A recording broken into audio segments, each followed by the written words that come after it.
தேவன் நமக்கு அடைக்கலமும் பெலனும் ஆபத்து காலத்தில் அனுகூலமான துணையுமானவர். சங்கீதம் 46:1.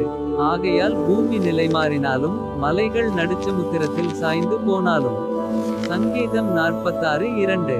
அதின் ஜலங்கள் கொந்தளித்து பொங்கி அதின் பெருக்கினால் பர்வதங்கள் அதிர்ந்தாலும் நாம் பயப்படோம். சங்கீதம் 46:3. ஒரு நதியுண்டு அதின் நீர்க்கால்கள் தேவனுடைய நகரத்தையும் உன்னதமானவர் வாசம் பண்ணும் பரிசுத்த ஸ்தலத்தையும் சந்தோஷிப்பிக்கும். சங்கீதம் 46:4. தேவன் அதின் நடுவில் இருக்கிறார், அது அசையாது, அதிகாலையிலே தேவன் அதற்கு சகாயம் பண்ணுவார். சங்கீதம் 46:5. ஜாதிகள் கொந்தளித்தது, ராஜ்யங்கள் தத்தளித்தது, அவர் தமது சத்தத்தை முழங்க பண்ணினார், பூமி உருகிப் போயிற்று.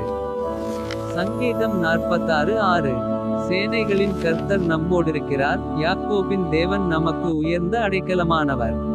சங்கீதம் 46:7. பூமியிலே பாழ்கடிப்புகளை நடப்பிக்கிற கர்த்தருடைய செய்கைகளை வந்து பாருங்கள். சங்கீதம் 46:8. அவர் பூமியின் கடைமுனை மட்டும் யுத்தங்களை ஓய பண்ணுகிறார், வில்லை ஒடித்து ஈட்டியை முறிக்கிறார், இரதங்களை நெருப்பினால் சுட்டெரிக்கிறார்.